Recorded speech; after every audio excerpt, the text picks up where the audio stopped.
Le gouverneur de la région du Sahel, au chevet des blessés de l'attaque d'hier sur l'axe Arbinda-Gorgachi, des blessés dont le pronostic vital n'est pas engagé pour la plupart, alors que l'état de certains nécessite une évacuation sur la capitale. Des détails complets à suivre dans quelques instants. Dans l'actualité également, l'Office national de l'eau et de l'assainissement poursuit sa campagne de communication sur le relevé bimestriel. L'ONEA explique à sa nouvelle formule de facturation aux syndicats et à la société civile. Les enjeux d'une telle concertation sont à suivre dans quelques minutes. Dans ce 20, nous serons dans le sud-ouest sur l'axe Gawa-Djikando où la forte pluviométrie impose la pirogue comme seul moyen pour rallier les deux localités. La seule infrastructure de franchissement est submergée par l'eau et c'est une situation qui revient chaque année à la même période. Un constat à suivre dans le dossier de cette édition. Ici, à la radiodiffusion télévision du Burkina, les agents marquent leur adhésion à la vaccination contre le Covid-19. À l'initiative de la mission des travailleurs de la RTB, ils étaient nombreux ce matin à recevoir leur dose du vaccin, une démarche saluée par le ministre de la Santé que vous entendrez dans ce 20h. Bonsoir, merci de nous suivre. Nous prenons donc la direction de Dori pour vous donner les nouvelles des blessés de l'attaque d'hier sur l'axe Arbinda-Gorgachi. Le pronostic vital n'est pas engagé pour la plupart de ces blessés, mais pour certains, il a fallu une évacuation sur Ouagadougou. Internés au centre hospitalier régional de Dori, les blessés ont reçu la visite du gouverneur du Sahel, Bourema Cabré et Piniti Ignanou. Des blessures à la cuisse, à la jambe ou à la tête, c'est l'état des survivants blessés issus de l'attaque survenue sur l'axe Gorgachi-Arbinda ce 18 août.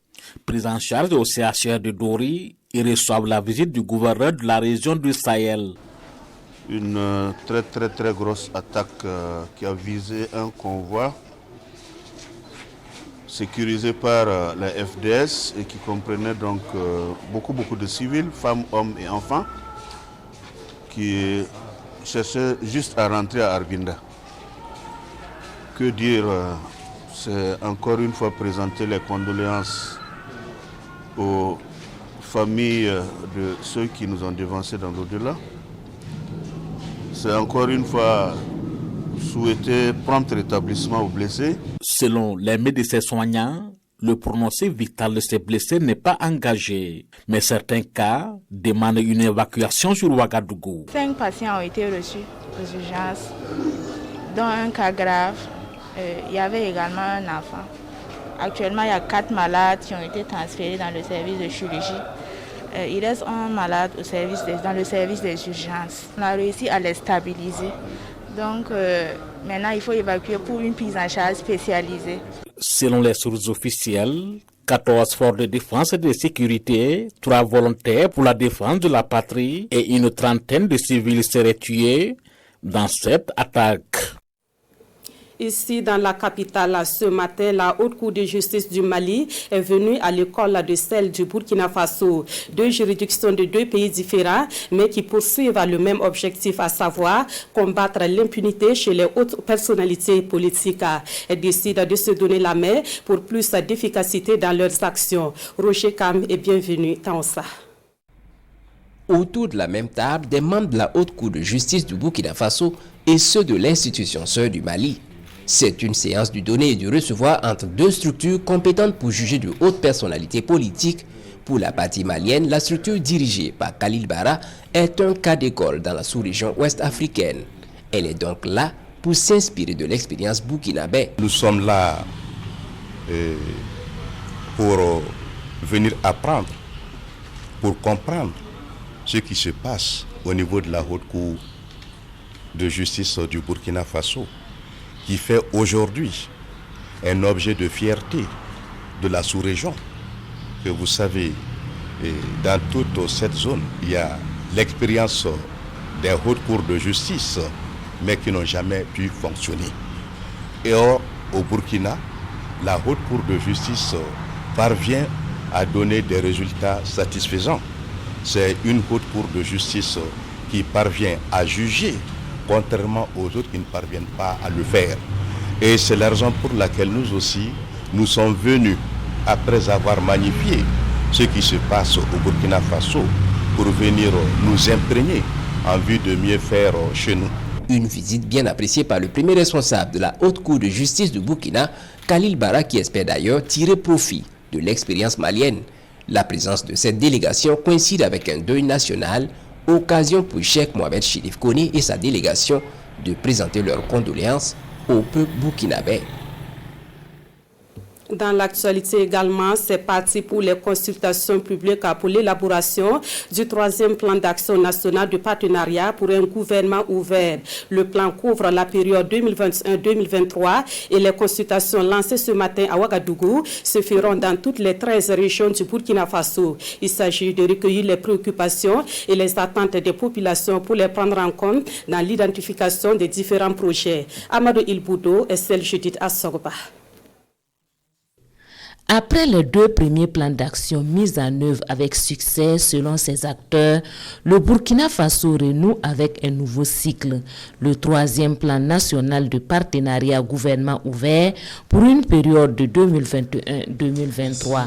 Il s'agit là d'une nouvelle forme de collaboration entre les acteurs publics et la société civile afin de trouver des solutions conjointes aux grands défis démocratiques. Nous avons eu déjà 2 plans d'action qui ont été mis en œuvre avec beaucoup de succès.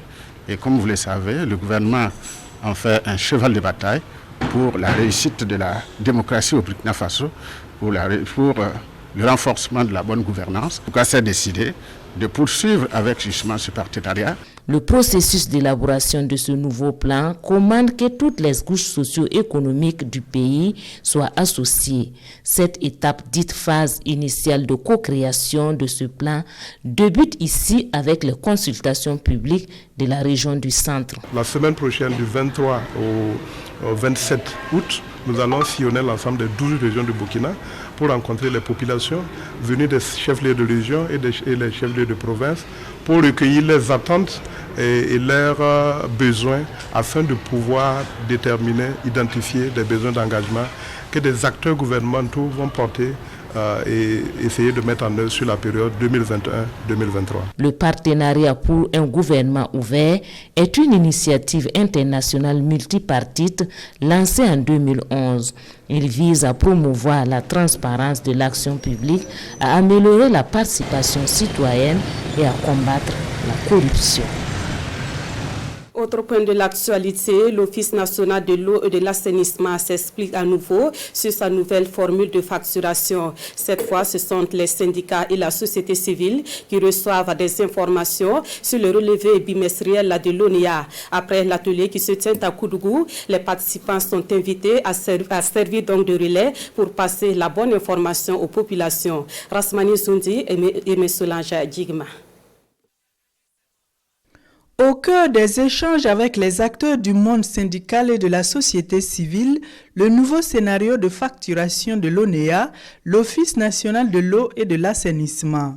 Un scénario qui supprime les estimations, mais retient que les index seront relevés une fois tous les 2 mois. La consommation sera divisée en 2 et remise en même temps avec des dates limites de paiement différentes. C'est pour faire comprendre comment nous procédons, comment nous facturons pour éviter tout ce que nous avons connu par le passé. Et nous souhaitons que tous les partenaires conviés à cet atelier comprennent et soient des relais d'information auprès de la population pour mieux expliquer ce nouveau scénario des systèmes de relevé bimestriel qui est mis à la disposition de la clientèle. Une occasion pour la coalition contre la vie chère et l'unité d'action syndicale de soumettre leurs préoccupations irrélatives. Les coûts, les prix, c'est-à-dire la facturation en termes de montant. Donc nous sommes là ce matin pour nous rassurer que nos membres vont retrouver la quiétude par rapport au montant, mais aussi que l'ONEA ne va pas supprimer des emplois avec cette nouvelle manière de faire. C'est l'insuffisance du réseau d'adduction d'eau dans certaines localités. Parce qu'il y a des gens qui sont dans des localités et jusqu'à présent, quand ils demandent un branchement, ils peuvent attendre 6 mois sans avoir le branchement. Il y a également les pénuries. Les pénuries qui font que les femmes se bousculent dans les fontaines, bornes fontaines, des fois même dorment là-bas jusqu'au matin avec cette situation d'insécurité. Et c'est vraiment une grande préoccupation pour nous. Nous espérons que l'ONEA sera à l'écoute de nos préoccupations et travaillera effectivement à les satisfaire. L'objectif de la rencontre est de mieux expliquer la nouvelle formule de relevé bimestriel et d'amener les participants à être des relais d'information auprès de la population. L'actualité à l'Office national de l'eau et de l'assainissement, c'est également ce partenariat qui est désormais scellé avec la Chambre des métiers de l'artisanat du Burkina Faso. Grâce à ce partenariat, les capacités des acteurs de l'eau et de l'assainissement seront bientôt renforcées. La signature de la convention de partenariat est intervenue hier à Ouagadougou et nous suivons le compte-rendu de Paul-David Bambara et Sébastien Zongo. Par ces signatures, l'Office national de l'eau et de l'assainissement et la Chambre des métiers de l'artisanat du Burkina marquent le démarrage officiel d'une collaboration qui sera fructueuse selon les deux parties. Un partenariat qui permettra de soutenir les efforts de l'ONEA dans l'accomplissement de ses missions en matière d'infrastructures sanitaires au profit des populations. Nous allons travailler à former les artisans pour les permettre d'avoir les compétences pour pouvoir nous appuyer dans les métiers de l'eau et de l'assainissement. Nous allons les accompagner en leur donnant les formations nécessaires. Dans la pratique, ce partenariat passe aussi par l'encadrement et le renforcement des capacités des artisans pour une meilleure intervention dans le secteur de l'eau et de l'assainissement. Nous attendons réellement de la concrétisation de l'engagement des deux parties, qui est notamment le renforcement des capacités de nos acteurs et la passation des marchés publics de l'ONEA avec nos agents. Et également, nous aussi, au niveau de la Chambre des métiers, nous allons nous mettre à la disposition de l'ONEA pour l'accompagner pour l'accomplissement de sa mission sur tout l'étendue du territoire. Les fruits de cette collaboration ONEA-CEMABF viennent renforcer les efforts du gouvernement en matière de création d'emplois, selon la ministre déléguée de l'artisanat. Ce partenariat entre la Chambre des métiers de l'artisanat et l'ONEA sera une réalité pour la mise en œuvre des activités. Et à travers cette convention, l'Office pourra accompagner les artisans à travers le renforcement de leurs capacités, les formations, ainsi de suite. Et également confier la mise en œuvre de certaines missions telles que la confection des ouvertures des latrines, telles que les blouses de leurs agents techniques. Et c'est une convention, comme je l'ai dit, gagnant-gagnant, qui pourra profiter à l'ONEA et également à la Chambre des métiers de l'artisanat du Burkina Faso. L'ONEA et la CEMABF s'engagent à travailler en adéquation pour faire de ce partenariat un exemple de collaboration entre structures publiques qui en inspire d'autres. Suivi de la campagne agricole, le ministre de l'Agriculture poursuit son périple à travers le pays. Hier, le ministre Salif Ouedraogo était dans la région du Centre-Sud pour voir l'évolution de la campagne et prodiguer des conseils aux producteurs. Entre vergers et périmètres de riz et de maïs, le ministre est ressorti de champ avec la ferme conviction que les objectifs de production seront atteints dans cette partie du Burkina Faso. Nongba Kouda et Yarkiteda. Bon riment dans la commune de Touézé. Le ministre de l'Agriculture contemple avec fierté un verger d'orangers à perte de vue. Nous sommes dans la ferme du pasteur Saïdou Ouedraogo qui exploite à 13 hectares, dont 7 hectares de tangelo. Un producteur modèle ayant une grande capacité de production fruitière, doublée d'une diversification dans la production ainsi qu'une maîtrise totale de l'eau. C'est à partir de ces barrages et à l'aide de 17 vannes qu'il ravitaille son exploitation.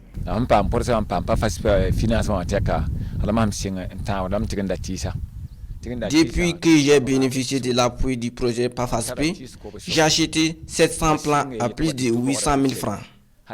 J'ai invité les villageois à m'aider à creuser les trous. Ces derniers ne croyaient pas à la survie et à la production de ces orangers. Et voilà, ma plantation existe depuis maintenant 12 ans.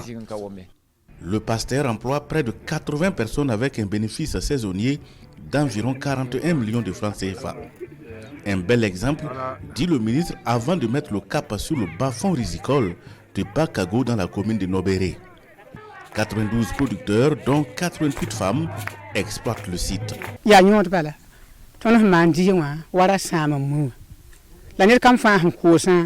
L'année dernière, la rareté des pluies a fait que nous avons eu des bénéfices compris entre 30 000 et 35 000 francs CFA. Mais cette année, avec ce que nous voyons, nous sommes sûrs de faire plus de bénéfices. Le ministre Salifou Ouedraogo achève sa tournée dans le centre-sud dans cette exploitation sous une pluie battante. Nous sommes dans l'exploitation de Idrissou Tientiambou qui, avec ses 6 hectares, force l'admiration au CT4 de Pau. Plusieurs spéculations y sont produites avec une bonne technique agricole combinant élevage et agriculture. J'ai pu stocker le fumier organique et j'ai mis le Burkina Faso 15 sacs pour mélanger, pour apprendre dans le terrain, pour pouvoir cultiver. Voilà la raison pour laquelle que le maïs s'est arrêté comme ça. Voilà. L'apport de l'élevage au niveau de l'agriculture est évalué à 2 niveaux, à travers l'attraction animale et également à travers l'engrais provenant des déjections des animaux. Pour le ministre en charge de l'agriculture, ce bon résultat partiel de la campagne agricole est à mettre à l'actif de l'ensemble des acteurs de la région. Vraiment, on voit que les spéculations se comportent bien. On a vu également aussi que ici, les producteurs respectent les consignes des agents d'agriculture, ce qui fait que les différentes techniques appliquées font que les productions se comportent bien et que nous pensons que si les pluies continuent dans cette dynamique jusqu'au mois d'octobre, normalement, on doit quand même atteindre nos objectifs. Il est attendu pour cette campagne agricole 300 000 tonnes de céréales, dont 56 000 tonnes de riz dans la région du centre-sud. Autre titre de l'actualité, nous mettons le cap sur le sud-ouest pour un constat d'une situation qui revient à chaque saison des pluies. Dur de rallier Gawa à Djikando, puisque le seul ouvrage de franchissement est submergé par les eaux de pluie. Djikando coupé du reste de la commune, les habitants n'ont de choix que de s'attacher les services des piroguiers. Constat et réaction dans ce dossier signé Issa Kazabré et Romuald Patrice Toui.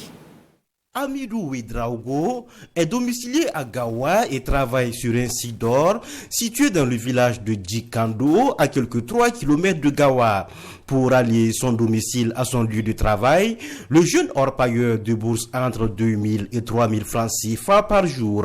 Nous dépensons entre 2 000 et 3 000 francs par jour pour traverser ce cours d'eau. L'aller-retour ici, nous le faisons à 1 000 francs. Si tu as plusieurs va-et-vient à faire, ça devient compliqué. En saison sèche, voici l'infrastructure qui relie Gawa à Djikando. Une voie qui est totalement engloutie par les eaux. En saison pluvieuse, à quelques endroits, le niveau de l'eau peut atteindre 2 à 3 mètres. Il faut donc garer son véhicule et embarquer dans une pirogue. Pour ceux qui sont à motocyclette ou à vélo, il y a la possibilité d'embarquer son engin également. Une situation difficile à supporter par les populations de ce village. Nous n'avons pas de moulin à Djikando, nous partons comme cela à Gawa pour écraser nos céréales. Si par exemple il y a une urgence ou bien une femme qu'on doit évacuer, comment ça va se passer? C'est difficile. Un enfant qui est en coma, on veut évacuer, comment ça va se passer? C'est très difficile. Le village de Djikando ne dispose effectivement pas pour le moment d'un centre de santé. Les populations fréquentent en attendant un autre centre situé de l'autre côté du cours d'eau. Nous n'avons pas de CHPS ici à Djikando. Le CHPS de Tonkar que nous fréquentons. Si nous avons une femme enceinte à amener à l'hôpital et qu'il n'y a pas de piroguier, elle est obligée d'accoucher au village. Le lendemain, nous amenons la nouvelle maman et son bébé pour consultation. Environ 500 personnes passent par là quotidiennement ainsi, de jour comme de nuit. En attendant la mise en place d'une infrastructure de franchissement, ce sont les piroguiers qui se frottent les mains ici. Daouda Maïko est venu spécialement du Mali pour mener cette activité.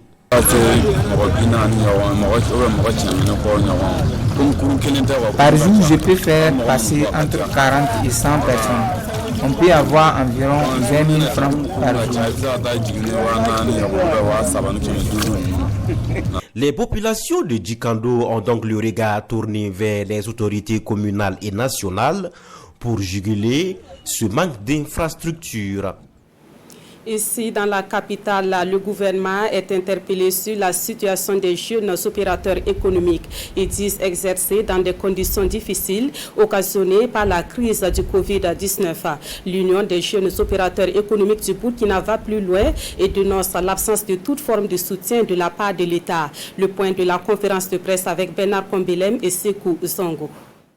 L'Union des jeunes opérateurs économiques du Burkina égrène les difficultés vécues par le secteur privé, surtout les commerçants. Face à la presse, les conférenciers disent attendre toujours le soutien des autorités pour faire face aux impacts du Covid-19 sur leurs activités. Incapacité d'honorer le paiement mensuel des loyers, reprise difficile de leurs activités, hausse des prix des produits de grande consommation, voici autant de difficultés rencontrées par les commerçants, selon le président de l'Union. Pourtant, plusieurs milliards de francs CFA ont été mobilisés par l'État burkinabé pour accompagner les mesures sociales et soutenir la relance économique suite à la crise liée à la maladie à coronavirus. À cette précision des journalistes, voilà la réponse qui est apportée par l'Union des jeunes opérateurs économiques du Burkina. Si vous avez l'exemple de quelqu'un, un commerçant, donnez-nous le nom de ce monsieur-là pour dire que non, au cours des financements, il y a tant et tant qui a eu de l'argent. Pourquoi pas aller auprès de ce monsieur? Nous avons des membres. Voilà les femmes qui sont assises. Ils ont poursuivi. Est-ce qu'ils ont eu? Il n'y a pas eu de suite. Nous aussi, on a entendu comme ce que vous avez dit. On ne peut pas vous dire que tout cet ensemble-là, ils sont assis et il n'y a pas quelqu'un qui a postulé. Effectivement, nous l'avons postulé, mais il n'y a pas eu de bien de cause. Donc c'est pour cela qu'on profite de cette conférence pour relancer effectivement que dans le Covid, l'accompagnement du Covid-19, là, il y a des commerçants qui n'ont rien eu et qui sont dans le problème. Cette sortie vise à interpeller l'autorité au plus haut niveau, le président du Faso, sur la situation que vivent les commerçants du Burkina Faso, selon les conférenciers. Ils sont également des jeunes burkinabés, mais de leur côté, les voyants sont plutôt au vert. Nous parlons des initiateurs de la plateforme de transfert d'argent dénommée Sanka, qui se réjouissent d'avoir révolutionné ce secteur. Facilité, fluidité et sécurité caractérisent cette plateforme lancée il y a 8 mois et qui compte déjà environ 5000 utilisateurs dans 16 villes du Burkina Faso. Roger Kam et Maïmouna Traoré. Gérant de kiosque 5 au quartier Tanguin de Ouagadougou, Thierry Konsebo est venu approvisionner son compte. Partenaire de 5 Business depuis ses débuts, il y a maintenant 8 mois, Thierry ne regrette pas de s'y être lancé. Les affaires marchent bien pour lui. Par jour, en moyenne, j'ai 40 transactions par jour. Je gagne beaucoup avec 5 parce que pour un litre, je gagne 0,6% du montant que j'ai retiré. Genre, si c'est un dépôt, je gagne 0,4% du montant. Donc, en grosso modo, chaque semaine, en moyenne, je peux avoir 20 000 francs. Marcel, lui, fait ses premiers pas à 5 Business. Boutiquier, il a souvent raté des opportunités faute d'un compte 5. J'étais dans ma boutique un jour. Et puis, un utilisateur de 5 qui est venu pour faire un retrait de 5. Mais vu que je n'avais pas créé ce compte, bon, je suis venu pour créer mon compte et puis récupérer les matériels pour aller utiliser. Il n'y a pas de caution chez nous. Quand vous venez, vous signez un contrat avec nous, avec votre CNIB. Nous, on vous donne un parasol, le box, et vous partez, vous commencez à travailler. Et avec 5, nous, on est tout le temps là pour vous ravitailler. Et ils sont de plus en plus nombreux au Burkina Faso, ceux qui demandent les services de 5 Business. Sceptiques au début, beaucoup y ont adhéré au regard des avantages qu'offre 5. Selon ses administrateurs, environ 5000 personnes utilisent la plateforme chaque jour pour faire des transactions financières. Et au regard de la demande, 5 Business a ouvert des représentations dans plusieurs villes du pays. Il y a 5 mois de cela, nous étions qu'à Ouagadougou seulement. Et vu les appels, on a travaillé et aujourd'hui nous sommes dans 16 villes. À Ouagadougou, nous avons 52 kiosques. À Bobo-Dioulasso, nous avons 10. À Koudougou, nous avons 5. Et dans chaque localité qui reste, c'est 5-5. Mais quand je dis 52 kiosques à Ouagadougou, c'est nous-mêmes nos propres kiosques.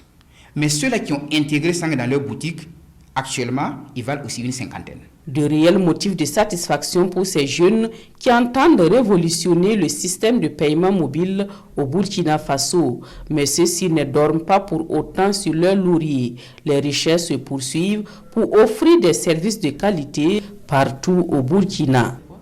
Les difficultés ici, c'est d'abord les moyens pour pouvoir gagner en temps, c'est-à-dire ravitailler toutes ces zones-là et avec des kiosques de 5. Ça, c'est la première difficulté. Ensuite, vous savez qu'il y a des localités très éloignées et où le réseau fonctionne, ne fonctionne pas trop.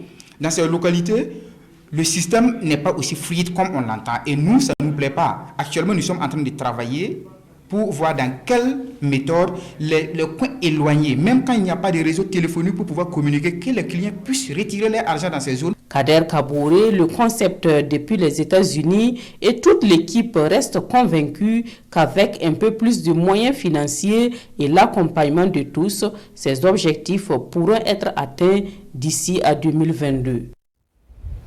Actualité ici à la radiodiffusion télévision du Burkina, les agents adhèrent à la vaccination contre le Covid-19. Ils se sont mobilisés ce matin au sein de la télévision pour recevoir leur dose du vaccin.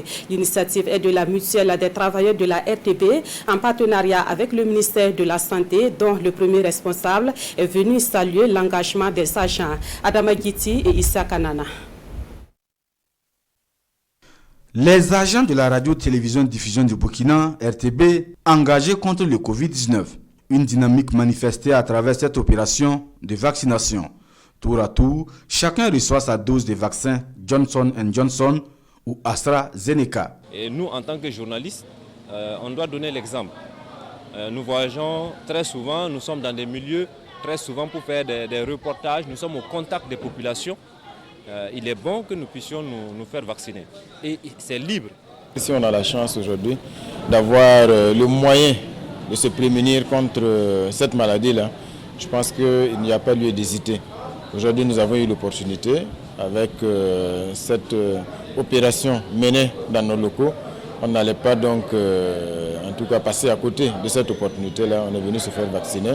J'encourage les autres à faire comme ce que je viens de faire tout à l'heure. Parce que c'est par ce seul moyen qu'on va bouter hors cette pandémie du Burkina et peut-être même de partout dans le monde. Pour s'assurer du bon déroulement de l'opération, le ministre de la Santé a effectué le déplacement de la télévision nationale. Professeur Chaïman Ouedraogo est là pour encourager les agents qui se prêtent à l'exercice et rappeler à tous le bien fondé de la vaccination. Voir les femmes et hommes des médias qui s'engagent avec leur famille et leur entourage, cela est très important. Le fait d'être vacciné permet de réduire l'incidence de la maladie et des formes graves. Ça, c'est important à retenir. Et ça justifie que le Burkina s'aligne pour lutter contre la Covid en utilisant la vaccination. Donc votre engagement aujourd'hui est à féliciter. Et en collaboration encore avec la direction régionale de la santé, on a eu quelques doses qu'on va déposer à notre infirmerie ici. Ceux-là, les résiduels qui n'ont pas encore eu le vaccin pourront encore passer ici à l'infirmerie de la RTB pour prendre le vaccin. C'est encore donc pour montrer aux yeux de tout le monde que le vaccin est disponible et c'est toujours possible de se vacciner pour s'immuniser contre la Covid-19. Pour cette opération qui se déroule en une journée, au moins 200 doses de vaccins Johnson & Johnson et AstraZeneca sont disponibles. La vaccination sera élargie aux agents des services déconcentrés de la RTB dans les jours à venir, informe la mutuelle des travailleurs de la RTB, initiatrice de cette opération. À Fada, dans la région de l'Est, des infrastructures sanitaires réalisées par la mairie seront désormais fonctionnelles. Et ce, grâce à du matériel médico-technique que le conseil municipal a reçu hier d'un partenaire américain. 4 centres de santé de la commune de Fada vont bénéficier de ce matériel dont le coût est estimé à plus de 60 millions de francs CFA. Nous suivons la remise avec Amidou Lankwande et Aruna Mari. C'est une bouffée d'oxygène pour 4 centres de santé de la commune de Fadangourma. Grâce au soutien du peuple américain à travers BFRP, Burkina Faso Regional Programme, la mairie de Fadangourma est bénéficiaire de ce lot de matériel médico-technique et de mobilier. La commune, avec l'accompagnement de ses partenaires, à réaliser plusieurs infrastructures de santé. Et ces infrastructures avaient besoin donc d'équipements. Et nous avons sollicité et obtenu donc du partenaire BFRP qui a servi donc d'accompagner la commune de Fada dans l'acquisition donc de tout ce matériel pour une valeur de 66 millions. Ça va permettre donc d'équiper le centre médical du secteur 1, d'équiper les CSPS des secteurs 6, des 3 et du secteur 9. Appréciation technique du matériel, nous avons été associés dès la base. Donc ce que nous avons reçu ce soir, en tout cas, correspond à ce que nous avons souhaité avoir. Donc c'est un grand soulagement pour nous. À en croire le maire, le centre médical du secteur 1, qui doit couvrir l'un des plus grands secteurs de sa commune, est pratiquement prêt. L'eau et l'électricité qui font défaut jusque-là seront disponibles dans les prochains jours. Un ensemble de commodités qui doit permettre aux personnels soignants déjà connus de se mettre au travail d'ici début septembre, période envisagée pour l'ouverture technique du CSPS du secteur 1. C'est la fin de ce 20h. Merci à vous qui l'avez suivi. Amadou Masseto vous retrouve à la présentation de l'édition de 23h. Merci de votre fidélité à la RTB.